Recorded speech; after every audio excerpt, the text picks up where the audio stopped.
ایک بدماش نے کہا تھا، یہ ان کا مفکر ہی ہے ایک، اس نے کہا تھا مسلمانوں سے 4 چیزیں مٹا دو تو مسلمانوں کا وجود ختم ہو جائے گا۔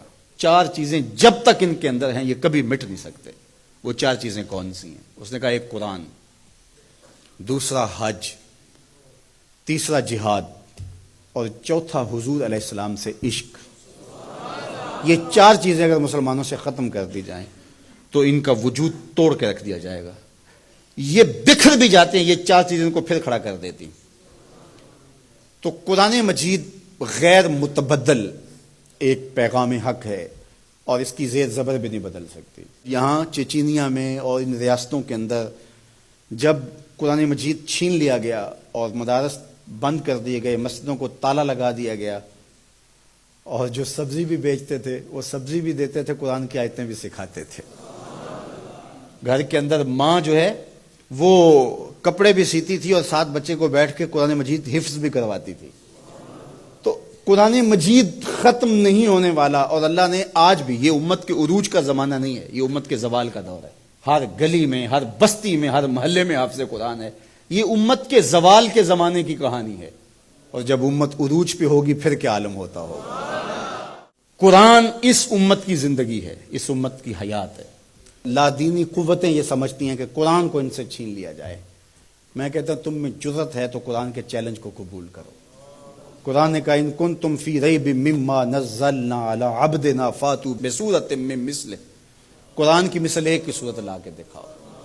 کھربوں ڈالر تم نے خرچ کیے نا، تم نے جگہ جگہ غدار خریدے ہوئے ہیں اور ان غداروں کو تم کروڑوں پیسے دیتے ہو، تو تم اتنے پیسے کیوں لگاتے ہو؟ پیدائشی عیسائی اور یہودی عرب ہیں، عربیون نسل ہیں مختلف بلاد عرب میں، ان کو جمع کرو، اور وہ بڑے بڑے شاعر اور ادیب بھی ہیں، ان کو بلاؤ جا کے، ان کو کہو کہ یہ 3 آیتوں کی ایک صورت لکھنی ہے، ہم تمہیں اتنے کروڑ ڈالر دیں گے۔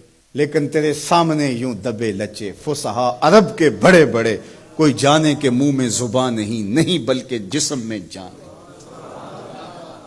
قرآن کی مثل نہیں لا سکے، اور قرآن کہتا ہے فَإِن لَمْ تَفْعَلُوا وَلَن تَفْعَلُوا، اگر نہیں لا سکے تو کبھی بھی نہیں لا سکو گے۔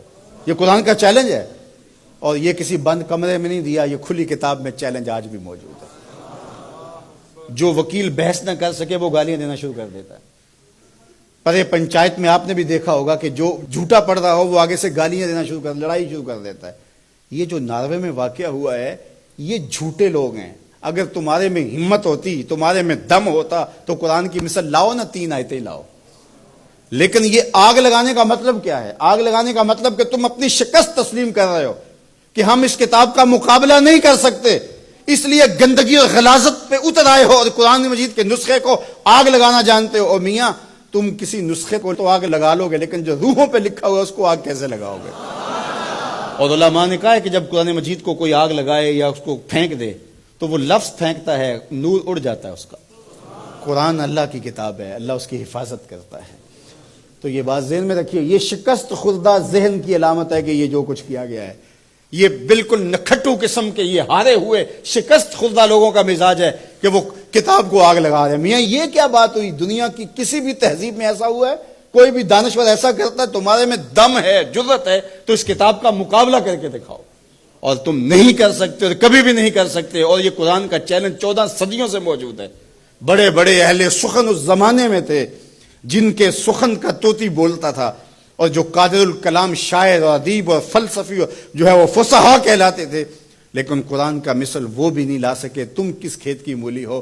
تو قرآن کل بھی چمکتا تھا، قرآن آج بھی چمکتا ہے، اور قرآن کے اجالے اور قرآن کی روشنیاں باقی رہیں گی۔ تو صاحب یہ بات ذہن میں رکھیے کہ اس کتاب سے ہمیں زندگی ملے گی، کتاب سے کبھی بھی دور نہ ہونا۔ چاہے 2 رکوع روزانہ قرآن مجید کی تلاوت معمول زندگی بنا لو، تمہارا کوئی دن قرآن کی تلاوت کے بغیر نہ گزرے۔ قرآن دن کے اجالوں میں اور رات کی تنہائیوں میں پڑھو، قرآن کے ساتھ جڑ جاؤ۔ یہ کتاب زندہ ہے، بلکہ اقبال نے تو کیا خوب بات کہی کہ فاش گوئیں مانچ در دل مزمرست، ای کتاب نیس چیزیں دیگرست۔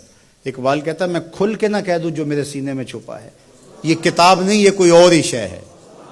یہ اللہ کی وہ لٹکتی ہوئی رسی ہے جس کا ایک سرا تمہارے ہاتھ میں ہے، دوسرا سرا اللہ کے دست قدرت میں ہے۔ اس کتاب سے جڑ جاؤ۔